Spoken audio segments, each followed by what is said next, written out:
All right, guys, welcome back. We are DBS Films, and this is the DBS podcast. I am Brendan, and today with me is the man, the myth, the legend, Benjamin L. Newmark, and we are going to be discussing working with actors and as actors, working with directors. So, Benjamin, how are you doing? How is The Last Cabin going? It's doing really well on our side. What's the feedback you've been getting from it? Well, thank you. This is cool. I'm so glad that I get to be the first guest on your relaunch of the DBS podcast. I'm already thinking of how many people had to pass for me to get here. And Last Cabin's awesome. Uh, I like that I set my Google notifications on for it, and every morning I get like a good three or four different things of either people absolutely loving it and sharing it, or people just hating it, which both are fine as long as they're watching it. It's great. Um, but overall, this is the most positive film I've seen that I've done in a long, long time, especially horror, because we've established how this goes. There's the people that love it and understand it and think it's the greatest thing in the world. Anytime you can do an independent horror film. And then there's the people that just don't get it and just hate everything you do. They hate your actors, they hate your script, they hate your light, they hate everything. So it's nice that we're somewhere closer towards people genuinely liking it on this one. I'm liking the positive feedback, and I'm definitely liking that people like my hair. Yeah, I mean, this one, the launch has been fantastic. It's been tricky to get feedback on this one, which is kind of rare for us because if you watch our ads or our stuff on Facebook or our stuff on Instagram or Letterbox, I try and respond to everybody because my goal, the movie's uploaded, it's done. I don't have it's like completed in my mind. The only thing I can do, I can't change anything other than see what people don't like. And there's a lot of really good feedback, which is fantastic. All the reviews have been absolutely glowing. But obviously, as we reach out of our comfort zone, which is our fan base, which is fan or found footage people, and we reach like, more mainstream horror people, we start to get the hit and run comments, as I say, where it's just like this movie sucked. And my basically, I go back and I'm like, well, what did you like? Can you break it down? A lot of times people try and respond back, or they will respond back with things like they didn't like, there wasn't enough gore, they didn't like this scene, or this didn't make any sense. With this one, nobody's replying back. And I know you had sent me a link last night, and I went through that whole thread, and I was like, hey, what did you not like about this? What were your thoughts? What's your feedback? We're just trying to grow. Nobody replied back, not Yeah, that one. was a weird one. And so it's like usually when you get this kind of stuff, I love it for two reasons. Number one, because controversy always like spikes the algorithms in these things, and we can get a nice little push. And number two, it just it allows me to get feedback, which is really our goal. Our goal is to get better with each film, and see what people like, what people don't like, and then improve on it and go from there. I'm having a very hard time just breaking this down and getting people's feedback on what they didn't like. A lot of this stuff is it wasn't for me. I didn't really like it. But you have to explain it. They can't do that. So it comes back to I do think that we're at a new stage in our kind of indie development where we're making movies that are kind of messing with people's brains, as in it's not a Hollywood movie and they don't understand that. And then they just start to make generalized statements, which is kind of cool. But at the same time, it's like I really want that feedback. But I think through all the review groups and everything, I think I've gotten a pretty good idea. Plus, myself, critical feedback on how to improve this thing. And, our movies down the line, the next four that we have are absolutely fantastic. So, all good on the Last Cabin front. The launch is fantastic. Should have a nice push this weekend. Usually, when we start to get these one-star reviews or harsher feedback, it means the movie is selling really, really well. It's always a concern when they're not there. So, we should get a nice push this weekend. But let's talk filmmaking, which is what we're here for. I want to talk to you, Ben. You have probably one of our most diverse backgrounds or probably longest experience in this industry. So, um, I want to get a glimpse of what it's like for you to work with other directors, to work on other productions. Basically, give me a rundown of what Ben was before DBS, before we basically met for the audition. Huh. Let's see. Because I can go back to 2002, which is a very different me altogether, where when I started, I wanted to do more what you do, which was write, produce, direct. I directed a couple short films, got away from that. It wasn't for me. I love the writing, I love the creating, and coming from sketch, that was always the way my brain was wired. Was you work together, you're in a collaboration, and we're all pulling for each other, trying to write for each other. And then from there, I transitioned over a couple years into more of an actor. And it's tough. Acting's really tough because every time you go to a new set or a new job, it's your first day of school. It's your first day at a new job. You don't know what you're getting in for. And I noticed a lot of my early work was with commercials because they're the most frequently shot, they're the quickest to shoot. Sometimes you just have to be local, you get a job with the right look. And I didn't enjoy it. Even now, I still don't really enjoy commercials, except for the money. The money's great. But with a commercial director, you're hitting your beats and that's it. Like, hey, we need you to smile and hold up this pack. Great. We need you to say something positive about this auction or this gold program, and you do that, and that's okay. And then I really started to enjoy acting when I got more into independent film. And that version of me as an actor is definitely very different because that was more when I was a leading man type. They always thought I was going to go on to be, front and center, and I had a look and a talent and all the stuff that they tell you that gets in your head. So that was more. Uh, I am on the ride. I wasn't working on my craft. I wasn't perfecting it because I can show up and kind of do it. I can be good if I just show up and I go when I know the character and I know the script and I can go. But there was always that gear that was missing a little bit. And the leading man stuff was never really for me. I'm not that person. Um, like more when if I'm in the lead, it's not that classic style leading man like Tyler Miller. Great leading man look, great leading man charm. Stuart Maxheimer, excellent. That's not me. I'm not that. I'm grungy, I'm rough, I'm a character actor, and that's something I didn't learn early on. So I went on a break for 11 years, didn't do anything, 11, 12 years. And then when I got back into it, I was a little rusty, but I was doing what I knew. I memorized a script. I can go beat for beat. I can go word for word. And I was doing okay. Did a weird stage play, got my groove back, kind of got the rhythm, but it still wasn't a full gear. And then when I auditioned for you, and God willing you erased it, I gave you those two terrible auditions. The for Forest of Death. And the first one was reading for the character that Tyler would play. The second was reading for the character Dylan would play. And they were so bad, that's when I emailed you.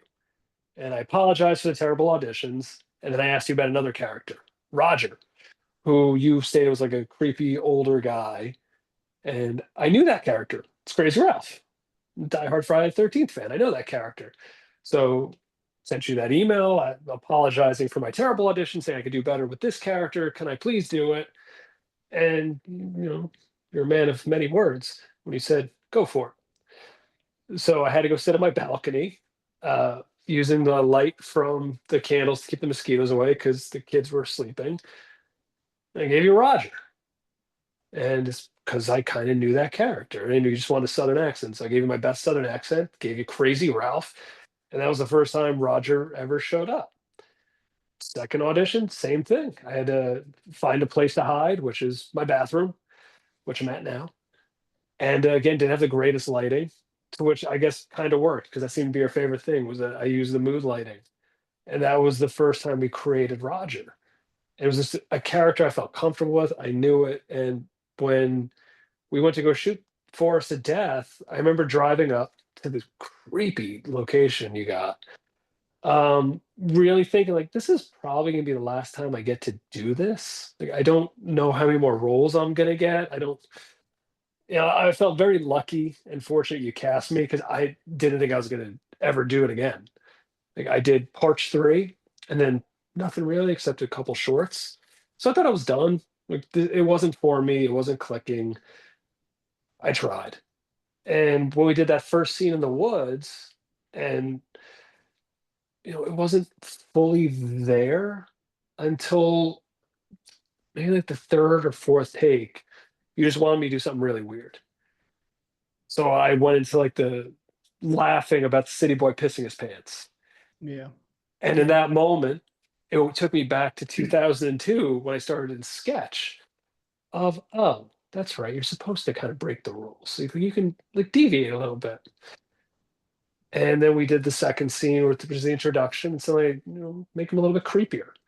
A Mhm. little change to the character, build him up a little bit. And this was all, we had done the rehearsal, we had built a character, and there was a version of the character that I was building in my head, and there's a version of the character we were working on. And the version that was in my head probably wouldn't have come out to the way it did if I wasn't that comfortable on your set. Yeah. Because a lot of times it's that the inhibitions that keep us from doing what we want to do as an actor. We don't want to go for it if we're not comfortable, if we're not in our safe space. Yeah. You don't want to take that chance. And so let me ask you, because you've worked with so many directors, you have a long list of experience, and it's basically like working with a coach, or, you have a new trainer with each movie. Like you said, it's, the first day of school, it's like a new teacher. Do you have any stories of directors that you worked with and you're like, wow, this guy really knows what he's doing. He's really prepared. I work really well with him. And also, do you have some horror stories or some, advice as far as like maybe this director is inexperienced? How do you know that? Is it a communication thing? Just so we can give advice with, for directors when working with actors, stuff from an actor's eyes.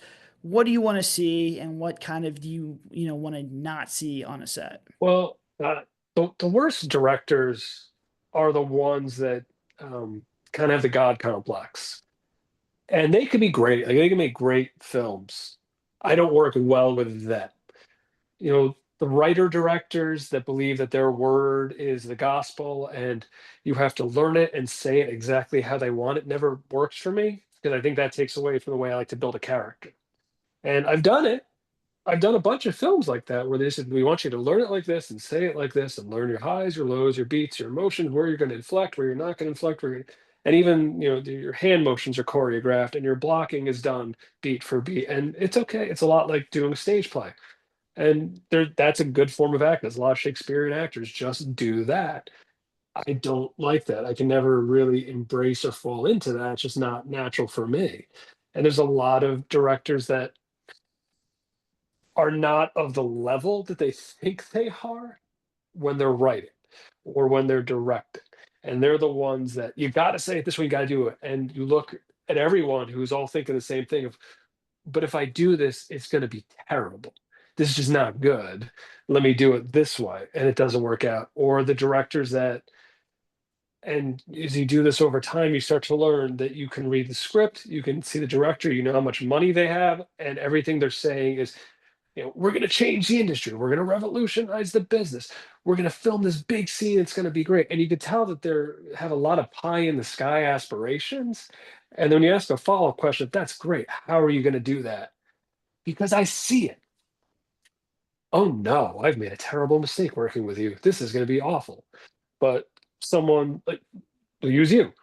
How are you going to do that? Oh, I've got this marketing plan. I'm working with this company, and we're going to really key in on this demographic, and we're going to have this platform. And like, oh shit, he knows what he's doing. Okay, I trust him. It's You'll start to learn the language of the people that really know what they're doing and how they're going to progress step by step versus the dreamers. And that's a lot of this industry is you have a lot of people that dream big but don't know how to execute big. And that's usually where the success deviates is the ones that I'm going to be a big movie star or a famous director.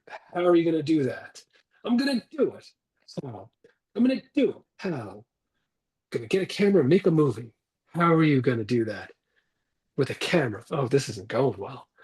I don't know what you're going to do, but I I hope your check mean, yeah, clears. just to kind of segue off that, I do think that's why a lot of movies enter the void, and we talk about this a lot. The void is basically movies that do not get completed. Half my Um, career.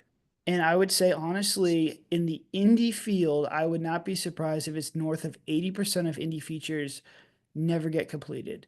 I follow a lot of indie artists, directors, productions. We were just talking about one a couple of minutes before this podcast started, and I just never see them. And I have a list, and when they come out, it's great. It's like Christmas, but for the most part, a lot of them don't come out.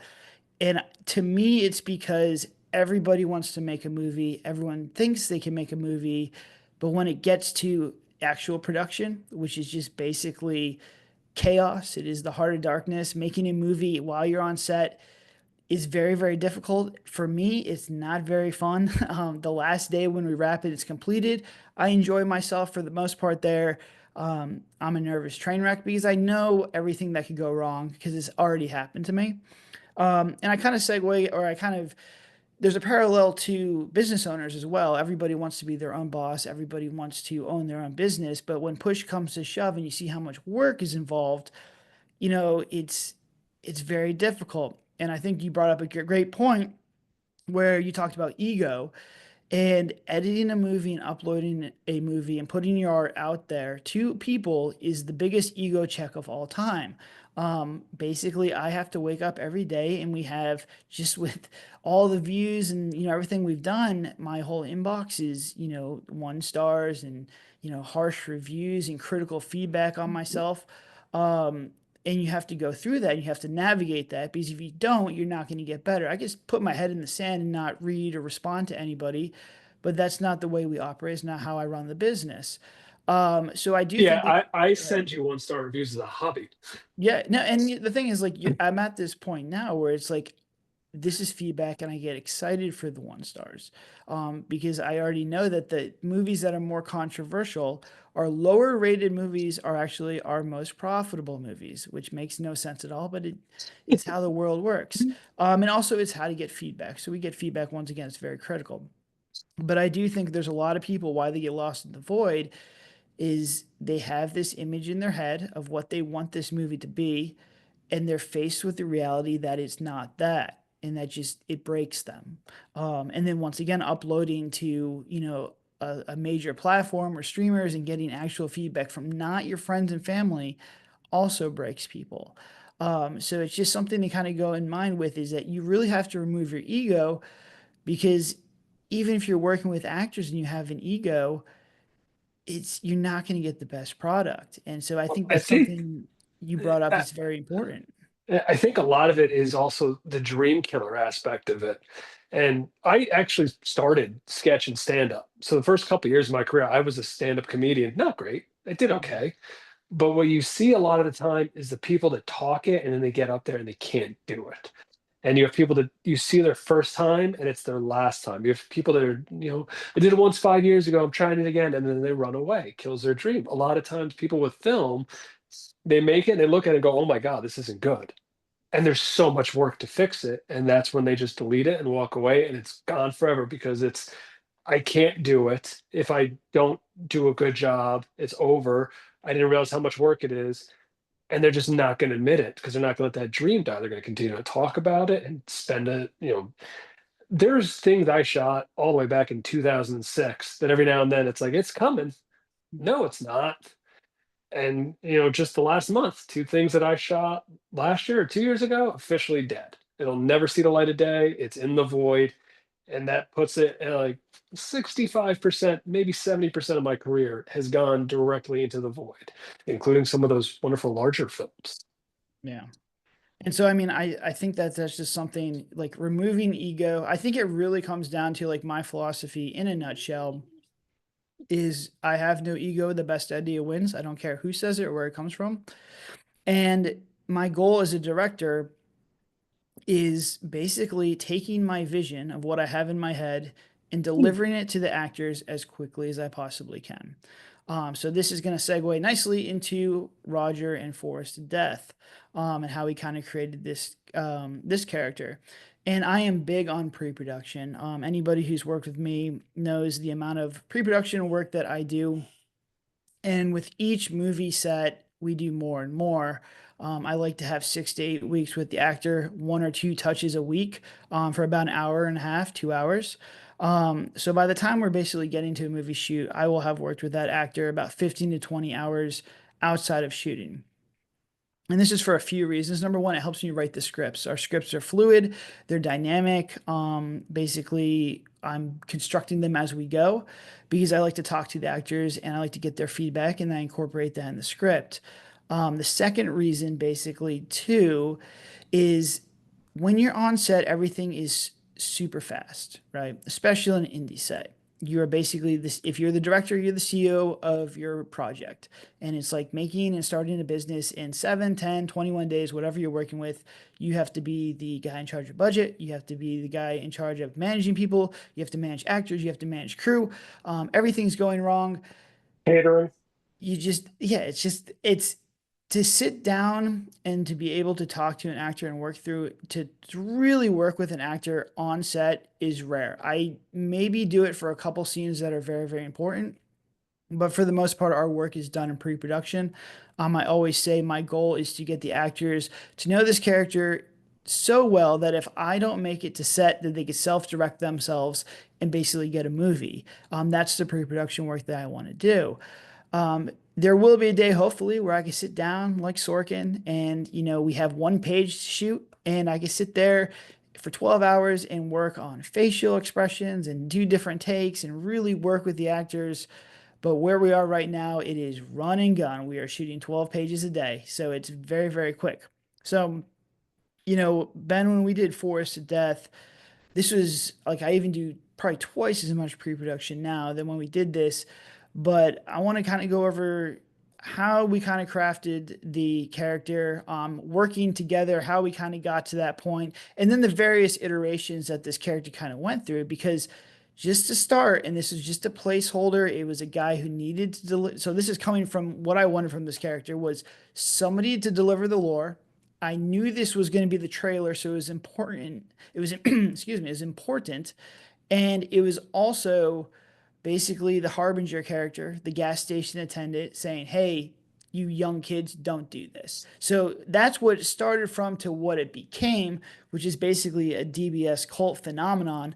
You want to talk about how we got into that character, how you kind of created it? Yeah, I think it's funny that you say you do so much more pre-production now, where at Force of Death, we did a lot of pre-production. On A Cold Grave, we did a lot of like not pre-production. Mhm. With Last Cabin, I don't think we actually talked to each other at all. It was a bunch of texting and messaging. And let me And just then caveat this because so we're going to talk about two characters today, the Roger in Force of Death, which is my first time working with Ben, and Kevin in The Last Cabin, which is like my fourth or fifth time working with Ben. These are very different experiences. So don't like the Kevin stuff. If you're a new director and you're trying to figure out how to work with actors, yeah, don't no, really listen to this one just because we are on such the same page. We have such similar ideas. We work so well together. and we I'll also show put you. in the hours before Yeah, that. we've Like, already like established all this stuff and we're on the same page with just our tastes in general. So the Kevin stuff is for experienced people who have worked with friends yeah. possibly. Or God, Um, imagine Echoes. yeah, You just so asked me what it's I wanted to wear. with Kevin, it was completely different. Well, And okay, it's because I'll start with Roger. yeah, So start with Roger over there. I'm just saying, disclaimer, the Kevin and how we yes, worked on that character is completely different than what I'd ever recommend a starting director do. don't But worry. it I'll explain it all so it makes sense. So it we'll have doesn't a sound nice like we'll we're have a just nice yeah. shift in there. All So right, it so doesn't start sound with like our we first just weren't trying. yeah, our first time meeting and So working the actual cinematic character. Roger was what it became was nothing like you wanted to begin with. Because I definitely think you wanted someone who looked more like Irish Gardner, just that older, creepier guy, which Irish crushes. I wasn't. I was only what, like 10 years older than Tyler, but we figured out how to make it work by leaning way more into the creepy side. And once we realized what we wanted to do and where we wanted him to go is when I started to world build him. And he had to be a three-dimensional character. So the one thing I kept telling you was I don't want to caricature, I don't want it to be silly. I don't want to do that. I wanted to make him feel real. And then there was that red herring aspect. So I knew he has to kind of be unchained. Or you kept telling me it's got to be a wild card, which to Yeah. me was, oh, he could be the bad guy. Like Hmm. there could be a shapeshifter, or it could just be him screwing around. He's got to be able to have that scary factor. And when you first see him, he was going to pull a gun. How scary is that going to be? There's got to be a little bit more to him. There's got to be that he's missing a few bulbs up top. So I knew I wanted that, and I wanted to find something that could ground him and give him a base of building that voice, the mannerisms, the way of speaking. And I came through Jake the Snake Roberts because everything I do comes from wrestling. And I loved his Southern delivery. It wasn't too Southern. It was, just a little bit off. Well, you knew he was from somewhere. You knew he was from the South. And then he had that slow form of speaking where he look you directly in the eye. And I wanted that Georgia accent because he's from Georgia, but I wanted to make it a little bit more Southern. But that same vocal pattern I still took. And I knew for the look, I didn't want to do what so many films do, where he's just, in camo, has that white trash trailer park look. I wanted something a little different. So when I found the white camo, I knew like that's what I want. That pops. That's going to stand out in the woods. That's going to separate it a little bit. So all right, white camo doesn't look right. Cut the sleeves off. Great. Take the other camo. Cut the sleeves off. All right. So we got that southern look to him. Got the draw. Let me grow the facial hair. I've got some pretty long hair. How do I make this look greasier? So he's constantly sweaty and wet. All right. I got some A&D because my son was young. We're still putting A&D on his butt. And then the hat completed the look, which wasn't even a Southern hat. I got it from vacation in Cancun, but that coloring with the white and the whole look, that's him. That's Roger, because Roger in his own head was the type of guy like, damn, I'm good looking. Look at me pull this stupid ass hat off. Look at my arms. Look how good I am. Don't you girls love me? And a lot of that came from just wanting him to be unsettling and uncomfortable.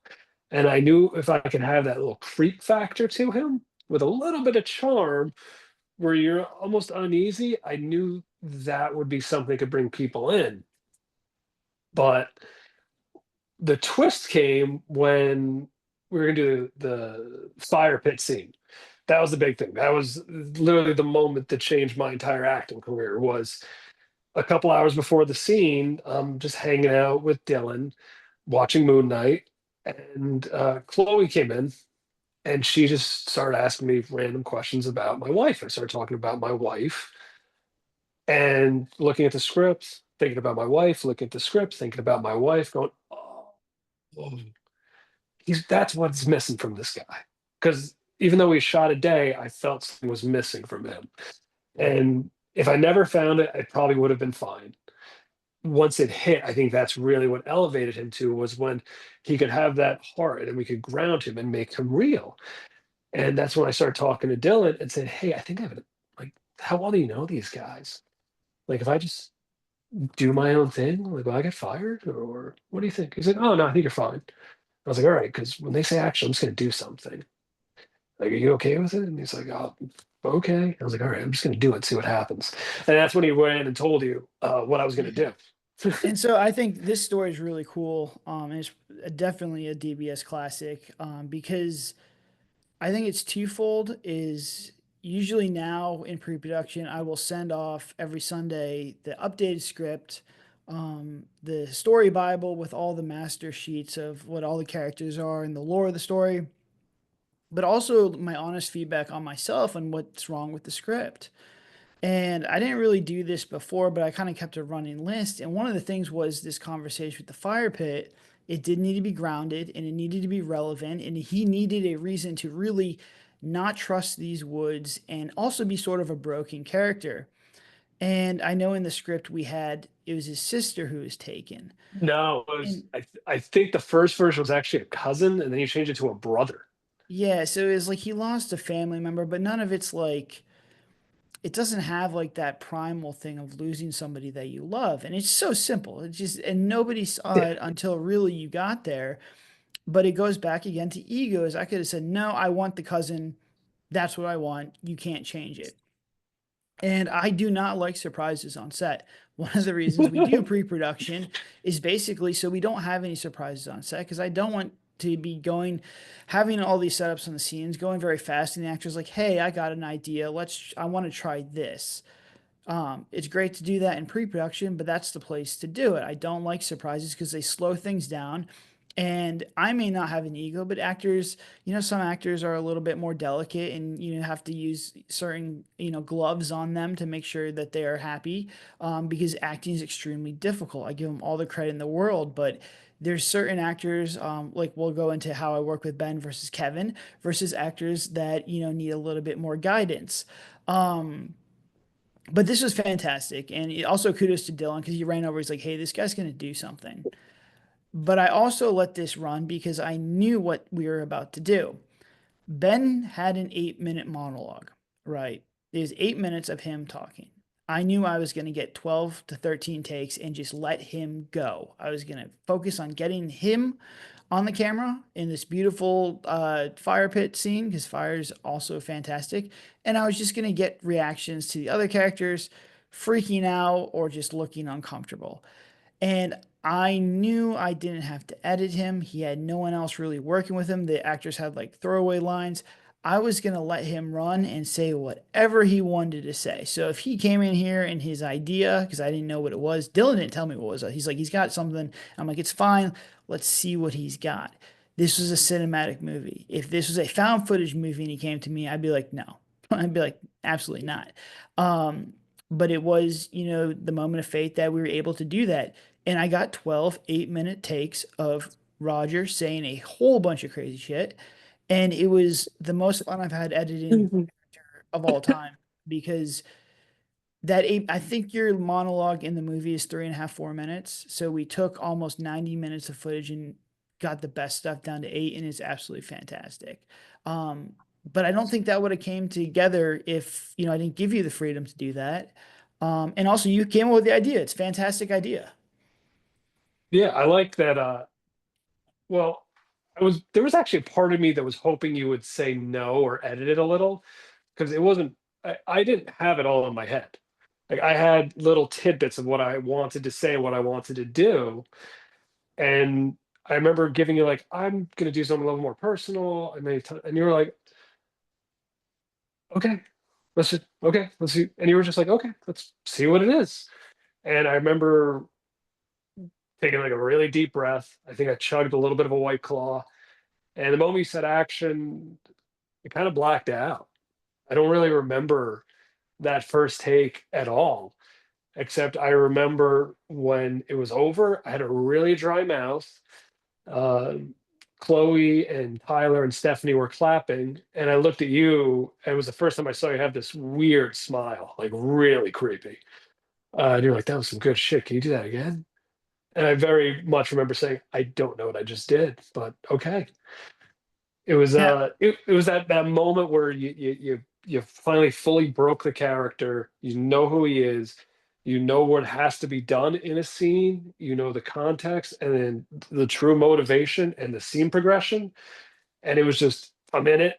It's real now. There's a fire in my face. I'm pretty sure I almost burned my eyebrows off a couple times.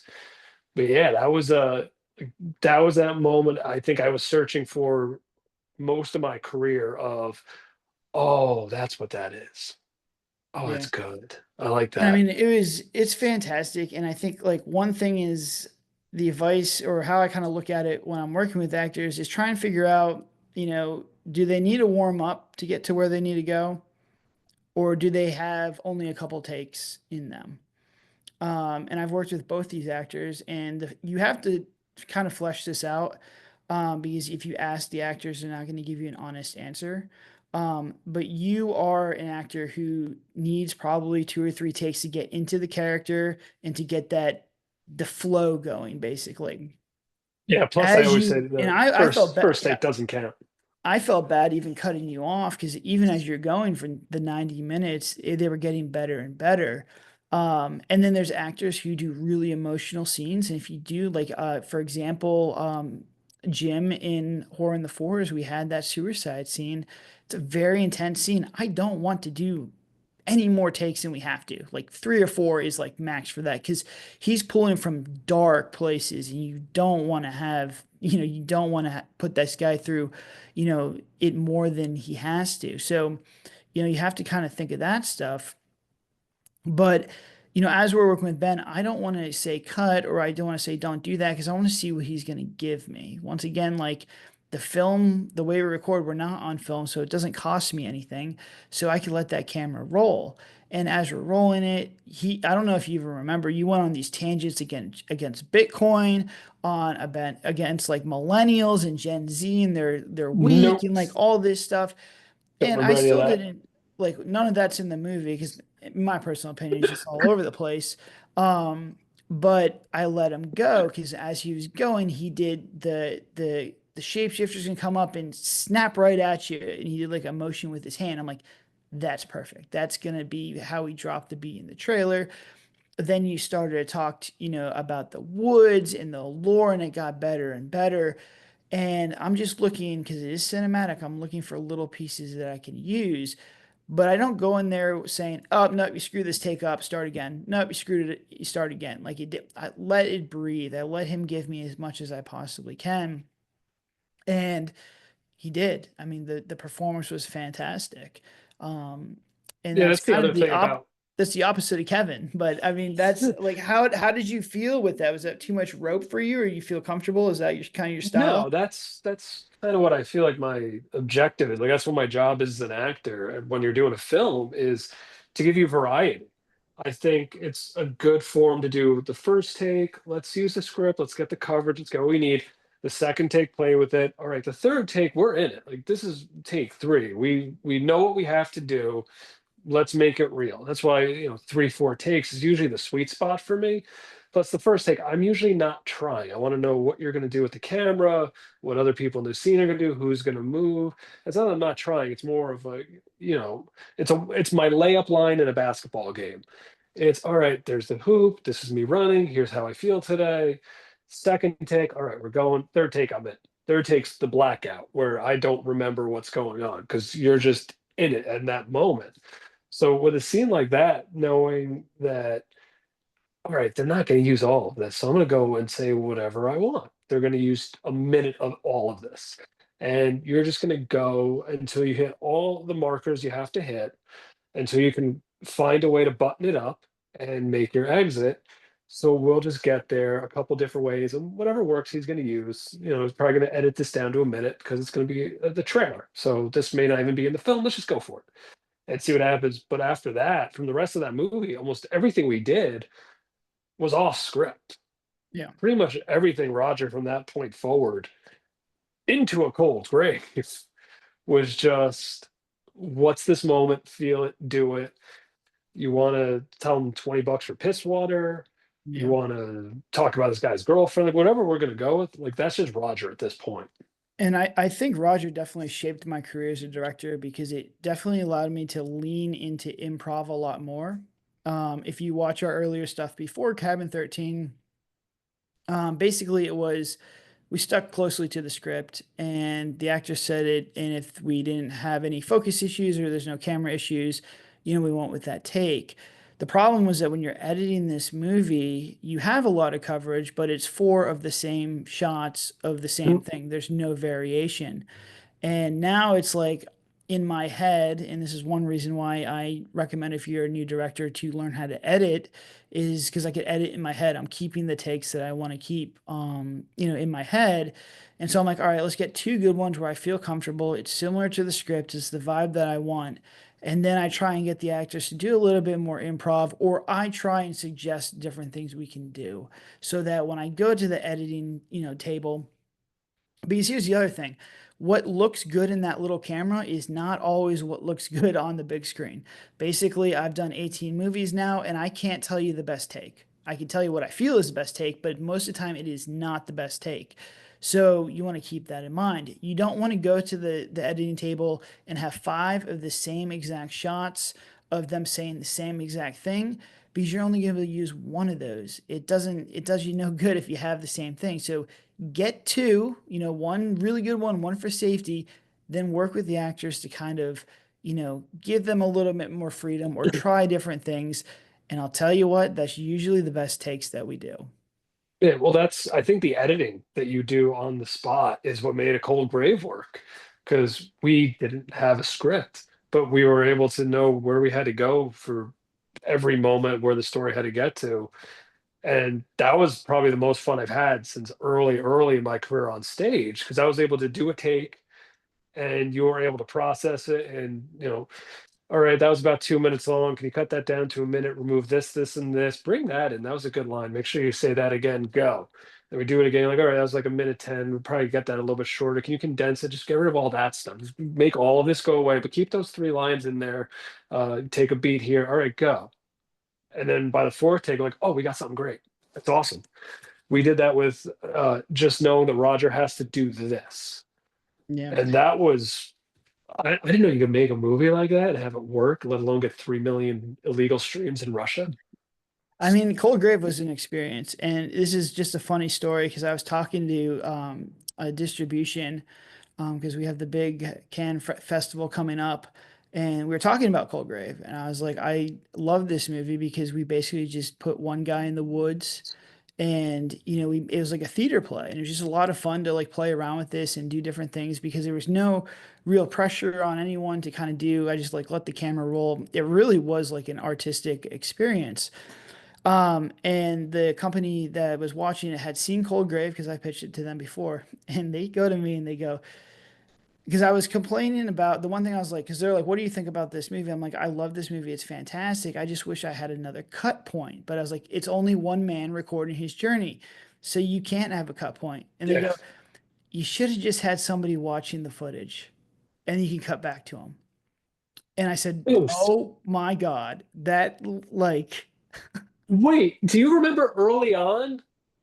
Pitched the idea of doing it like Rocky Horror, where you have an old guy in a wheelchair narrating it, and you said, no, I mean, that's well, there you silly. go. See, that was probably my ego I was talking. so close. I But was so if close. you would have had that when we got ourselves into danger with the scene or something, you could just cut back to that guy, and then it would have left it open for a sequel. And I'm like, I out of all the time I put into that movie, I never thought of that at all. And I it's just said it as a somehow joke. he finds Roger's stuff and puts it in there. And I'm like, all right, well, you know what? So now that's on that guy's brain. So if we ever like next time I talk to him, we will see what we can do with a Roger sequel. But I thought that was good.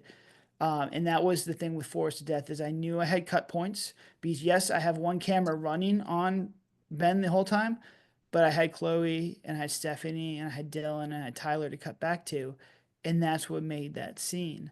Um, Yeah, they were great in that too. Just when I no, told him, like, I don't know what I'm gonna do. It's gonna be crazy. Just I'm gonna feed you something. Just be ready. yeah. So that's Roger. That was Forced Death. Kind of spun off, and he has his own fan. Everyone we talked to, his own fan club. Everyone I've talked to loves the Roger character. I think we nailed that. To me, Forced Death was a campy movie, and he really brought Love the it. camp. And it's absolutely fantastic. I'm super happy with how that character turned out. In the majority of the movies and stuff that I make, it doesn't live up to my what's in my head because it's very very difficult to make an indie movie that is basically what's in your head. Roger's one of the few examples of something that was better than what I had in my head, and it's one of the reasons why books are very easy to write and everyone likes books because you're using your imagination. The character looks like the perfect person for this role. To make a really good movie, you have to make stuff that's better than what's in people's heads, what's better than in my head to make a really good movie. And Roger was that character. And it's happened a few times in our movies, but it's very sparingly. And when it does happen, I get really excited. So love Roger, fantastic. Which kind of blossomed us texting back and forth and always doing ideas and stuff, which comes up to our next movie, the one that just came out, The Last Cabin, and how we develop the Kevin character. And this is kind of the like I wouldn't say like this whole thing is kind of giving advice to actors and directors. This is a unique situation that I would not delve too deep into because we It's know each other a lot. We're very comfortable with each other. I know I could tell him certain things. I could treat him certain ways. It's always nice, but we'll get into how the Kevin was different than the Forced Death. It was almost a complete opposite experience. But I can do this because Ben doesn't have an ego and he understands what we're trying to do on a scale that if you haven't worked with people before, you're not going to understand. There's a reason why Christopher Nolan works with the same people over and over and over again. When you basically work with somebody, you understand them. There's a level of communication, and it makes it a lot easier. It's why usually in my movies, I like to work with 50 to 60% of the same actors and then have a couple that are just new people because the new people you have to build that rapport, you have to build that comfort. It is a huge process. It takes a lot of time. Um, and you never know what's going to happen. Like you just may not work well with someone. It's like a relationship. You don't know if you're going to be compatible. So there's a lot of risk, especially on indie, where you have to basically get this done and you have to get it done right the first time. So let's go into how we crafted the Kevin character and kind of your thought process to getting Kevin to where he needed to go. Well, it started just because we like Entourage and we like Ari. And I remember when you were casting that, that was the one you sent me and said you should read for this guy. Think Ari. And then I think you sent me a link to like Ari's best moments for like 10 minutes. And by the time we were shooting, I was watching like the 4 hours of the best of Jeremy Piven as Ari Gold, because that's where it started was, oh, we want this guy that's, and it wasn't just doing a caricature, it was understanding like, here's a guy in entertainment, so he's larger than life as a personality because you're in entertainment, but he's also focused and driven. He's not going to let anything get in his way, and he doesn't care who he offends when he does whatever he does. That's the basis. Okay, so he's going to unintentionally end up saying funny things because when you're just that type of personality, that's what you do. If you're met anyone like that in life who's the CEO of a company, they just say weird things. And it's really hard not to laugh at them because they're dead serious when they say it. So that was the first thing I knew I wanted to make sure didn't happen. I don't want people to like him. I wanted people to despise him while still going like, oh, he's a clown. But we took Ari, and then from there, I wanted to build his personality of where did he come from, how did he get to where he is, and I started taking little beats of, all right, well, I kind of know this character type of egomaniacal, self-centered, driven, and focused, can conquer the universe. Because that was me at 22. It's kind of a douche.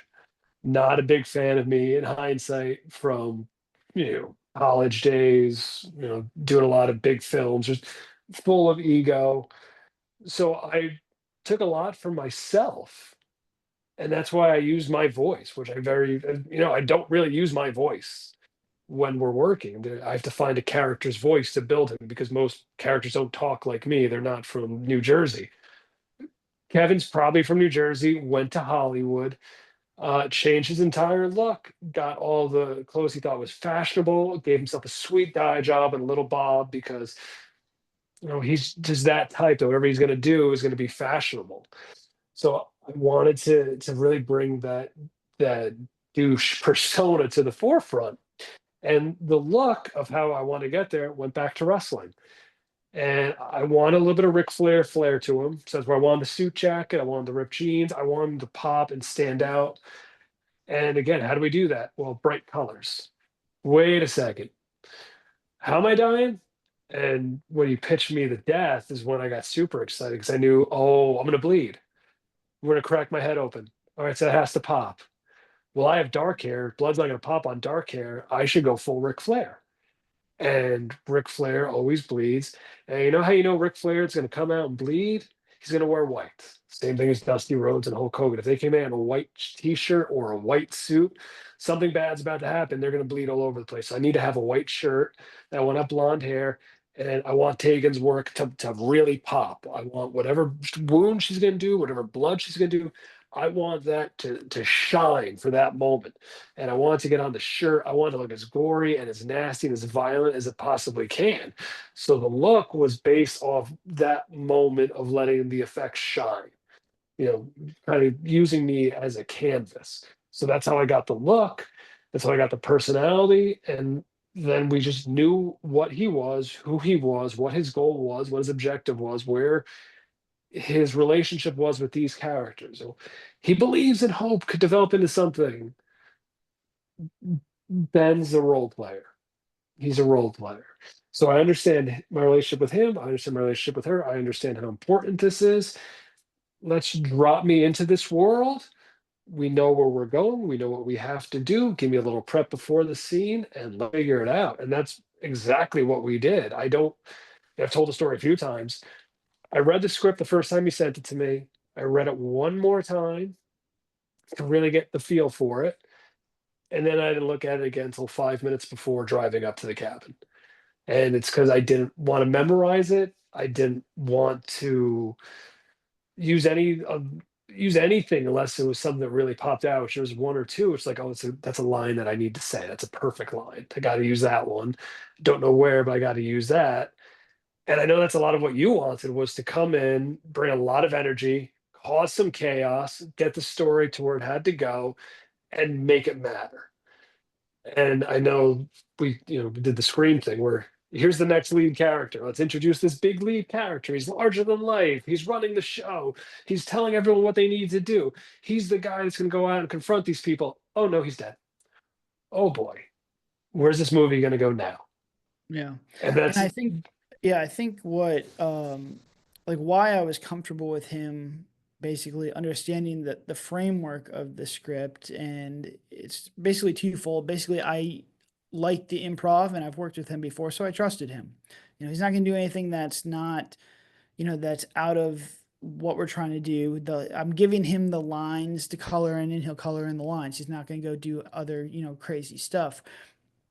But we did a lot of pre-production work on this, and I think that's what it comes down to is that we did so much pre-production work on this character, and it goes back to what I originally said is I'm trying to get my vision, what's in my head, which is an Ari Gold-esque character, the douchebag character that comes in here. He's the boss man.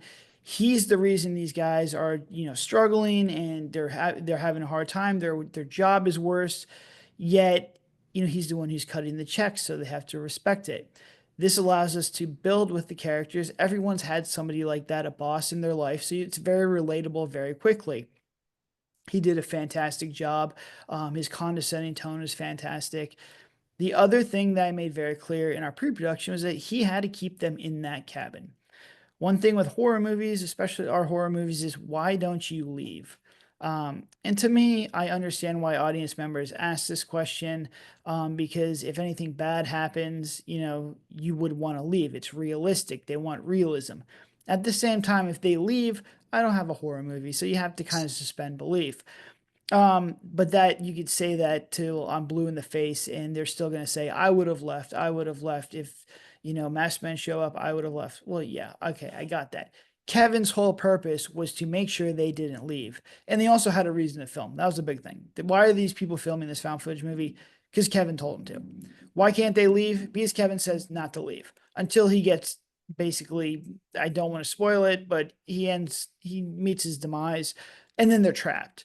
And those are my main objectives with this. And I wanted him to come in and really explode because we had no other pop scares. We had nothing that was an action beat.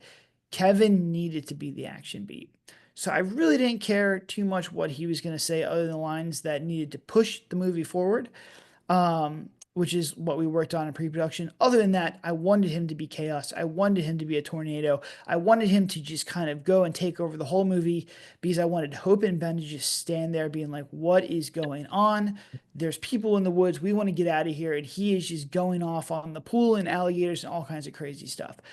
But we made that very clear in pre-production. Like we were on the same page. I had no hesitation. I told the other actors, he's probably not going to say what's in the script. He's going to be a wild card, but it'll be fine. Just trust me. And, there were no surprises and it worked out absolutely perfect. So let me get into basically how we worked with directing you on this one because it's the complete opposite of Roger in Forest of Death, where I basically let the camera run. You were not cut at all. You just had the freedom to go until you're like, hey, I got nothing else, and then you cut the camera. With this one, if you took the wrong step, I cut you immediately because I knew his found footage. I knew we had no cutaways. We had to get this right. So, talk to me a little bit about that. Explain or kind of go through the experience that you had with that kind of directing style of being cut very, very, very quickly. well, I think the reason it worked is because we did Cold Grave. We did all those hours of I say something, you edit it on the spot, and we workshop it. With this, the biggest difference was we had a lot of other people involved, and we didn't have as much time as we had with the Cold Grave because the Cold Grave it's just me, so we can bang out 3 pages in 10 minutes if I nail the scene. It was a little bit easier to do that. With this, uh, there was making sure that we were getting everyone else kind of involved. I wasn't just setting them up to look silly on camera. And it was also making sure that the camera had to go where it had to go. Because again, I think every scene I'm moving, I'm constantly in motion. There's no stopping there. So, if you need the scene to be 25 seconds long, or if you need me to move it to a point where I get them involved, I couldn't drag my feet like I would do in a cold grave because it's just me in the scene. So, the first scene right off the bat, you got to be faster. All right, you got to be faster. No, you got to be faster. I just need you to spin, come into it, and then do something. All right, got it. And then I think I screwed up because I said something about swamp sack and made you laugh. But that was exactly how it was nope, I need this. I need this. All right, got it. Great. Now do the thing that you do where you say things. All right, next scene. All right, what are we going to do here? He should grab a drink. All right, I'll grab a drink. A couple takes later, he should stop drinking all the alcohol. Okay, we'll stop drinking all the alcohol. I really like the milk line. I thought you were going to use the milk line, to be honest with you. That's an unhealthy amount of milk because that made me laugh the hardest when I said it. But then it was no, you got to get around quicker, get there and go because you had to go back and forth because it's found footage. So it was a little bit more difficult, but at the same time, you know, by the third take, okay, so this is the movement. I know what we're doing. I got the timing, and I'm going to black out. All right, we're moving on. Great. And I know the one scene I had the most trouble with was just walk in that room and do some things. Like just say some things and then get to where you need to be. And I remember I was so obsessed with the ceiling. It's such a high ceiling. And I Yeah. said it, and he said, "No, no, you do something again." All right. So I said, and I think you said kind of, I think it was the third take. You were like, "Stop talking about the ceiling."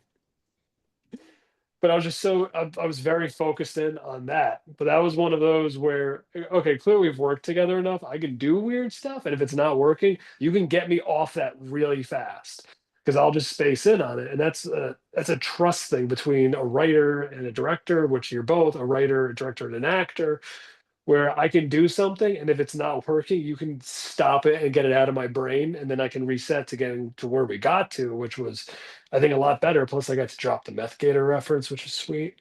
Forgot I did that, but it was awesome. Yeah. Um, and that's something that you don't get unless you've worked together enough. Like Yeah. that's why And we can do that. that comes with the disclaimer of that we've had a relationship, working wise for a long time. We understand, basically where we need to go. Yeah, we've probably logged like 100 hours together at this point. And what he's saying is very critical. It's the direction I'm giving him is based on camera movement and what we're trying to do with the scene in general. So it's blocking direction, it's movement direction, and I'm moving pieces of his dialogue around so that I can use it because this was a oneer for a found footage movie. Um, we're not discussing character stuff because we, sorry, excuse me. And We're no, we not knew discussing Kevin. we're not discussing character stuff because we did this in pre-production. And this comes back to why we kind of do this stuff. We have large pre-production is because, there is no time to sit down and be like, all right, what would Kevin do here? Can we really go through what's his motivation? What's his goals? What's he trying to do? You can't do that. All the direction I'm giving when I'm on set is blocking wise, it's moving them around, it's trying to get that variation that I talked about before. If you go on set and you have to, work with your actor on character stuff, you're gonna have a bad time on an indie film. Like I said, this is not $100 million budget one. We're shooting one page a day. That's time for that stuff. And then development is in pre-production. You're gonna spend way too much time, basically doing that if you're not giving anything other than basically technical cues or trying some improv stuff based on all the character pre-production you've done before. And when I'm saying I cut Ben, basically he would say something. I'd be like, nope, don't do that. Let's do it again. Don't do that. Let's do it again. Don't do that. Let's do it again. Or I screwed this up. I didn't, you weren't in frame. I was out of focus. We did this constantly. I have, instead of having 12 8-minute takes like we did in Force to Death, I probably have 100 little takes of these. That being said, I do not recommend this to any other actor at all. There is actors like I feel like I could cut Ben all day and he has no ego with him. He doesn't mind it.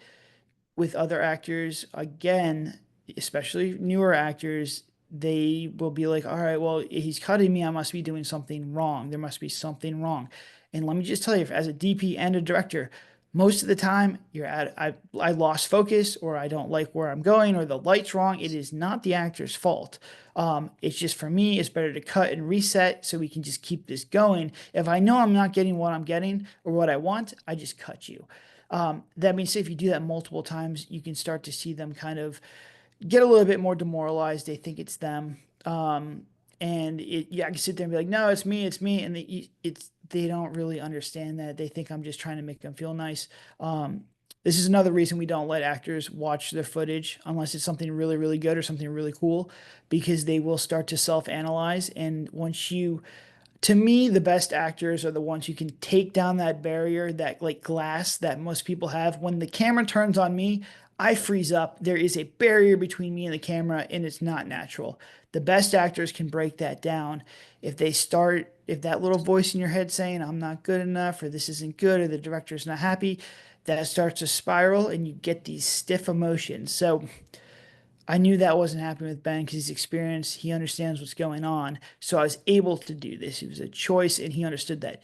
At any time, Ben, did you ever feel like your ego was in check or you were doing something wrong or demoralized at anything in this process for this whole shoot we had for the character? No, no. Like a lot of times, because again, to me, ultimately it comes back to it's a collaboration.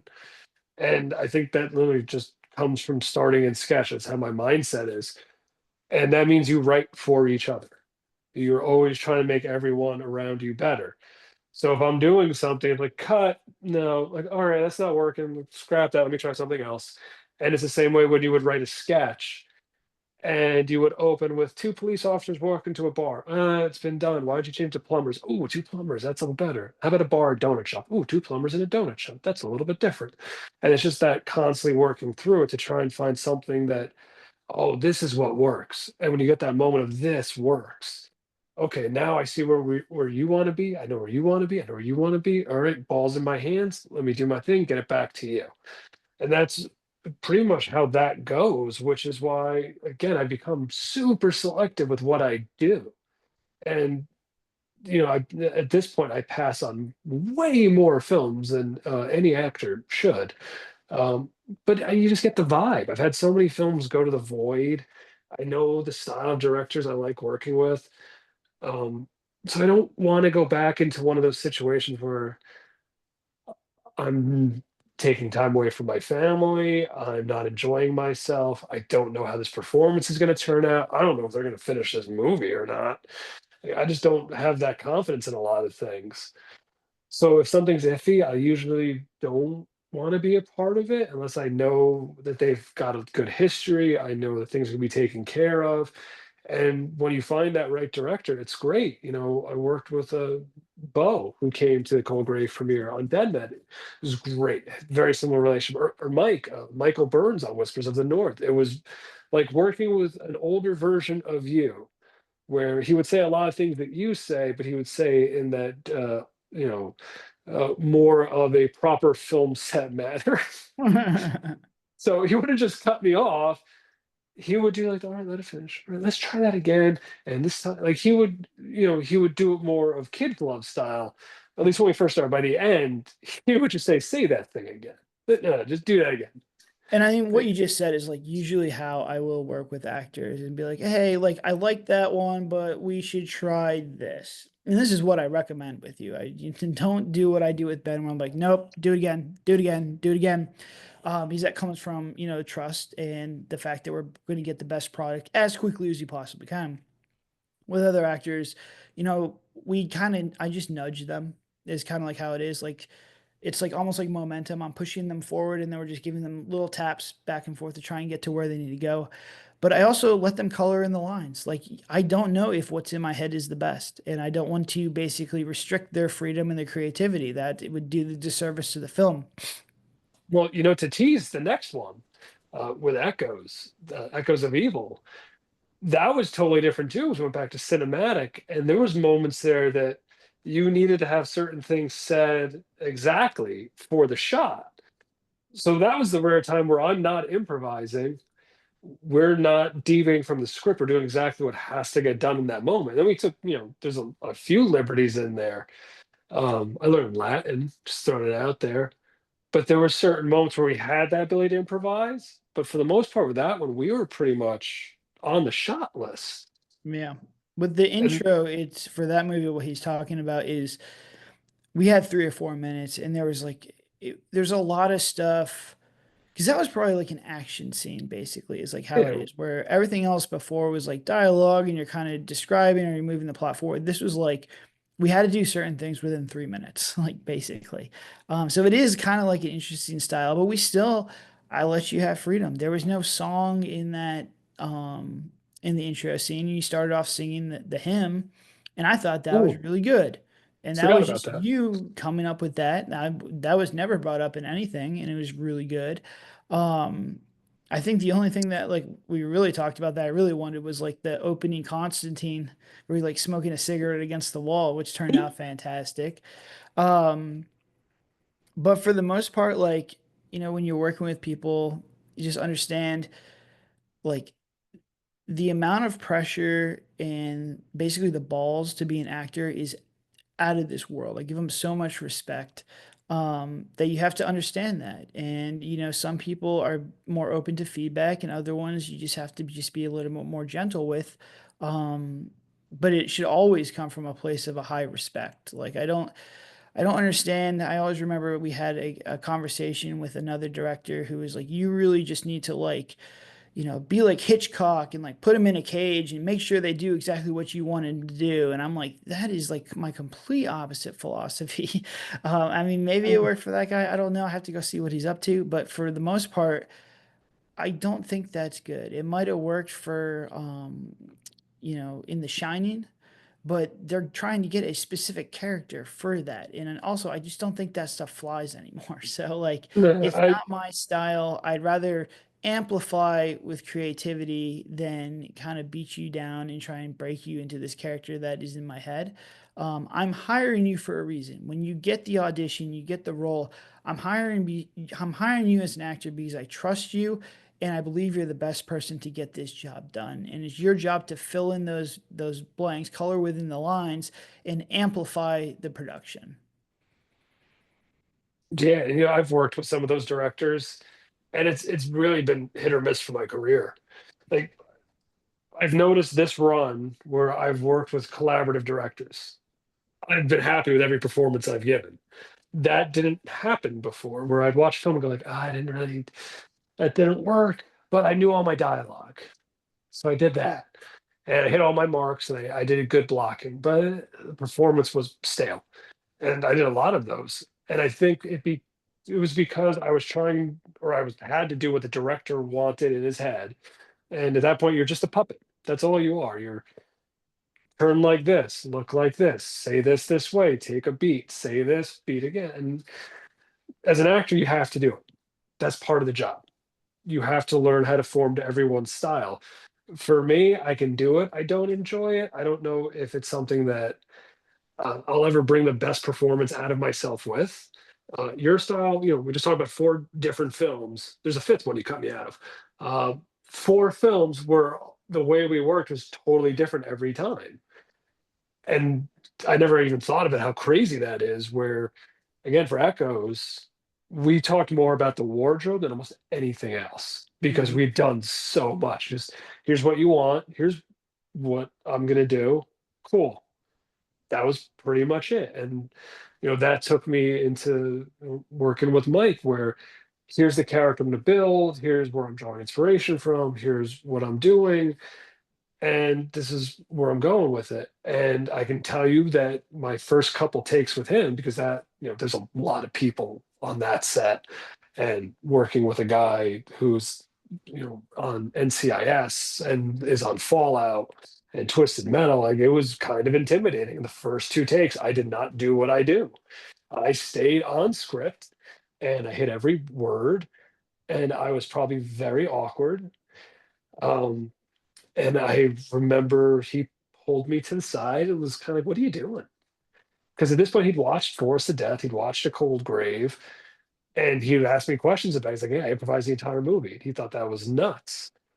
And I told him, I'm a little overwhelmed. I think you made a mistake casting me. You should probably recast me. I don't think I can do this with this large of a set and all these people. And I know in my head it was, wow, I can't ruin a take because there's too much on the line. So I have to give them what they want. And he said, no, no, do what you did in the Cold Grave movie. He's like, do that. Don't do this. I want that guy. And it's like, all right, I can do that. And then oddly enough, that was with uh, another film with Stuart Maxheimer.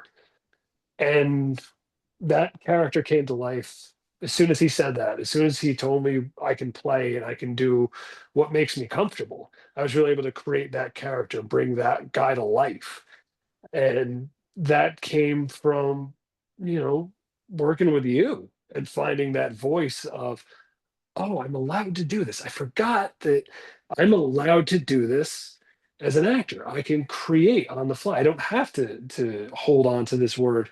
And it doesn't matter the size or the scope. If I'm getting this job, this is probably what they want me to do. I'm not anyone's casting me to give them an Othello performance in their film unless it's literally Othello. Other than that, they want me to do that thing where I make something happen, which I'm not sure what it is, to be honest. It just, you've witnessed it. It just kind of happens.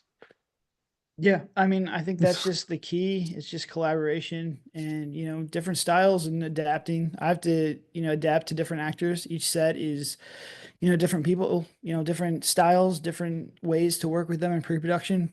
Probably over 200 actors now that I've worked with. We put together the DBS alumni list, and it is quite large, which is really cool just to be able to work with a whole bunch of different people through this kind of crazy journey.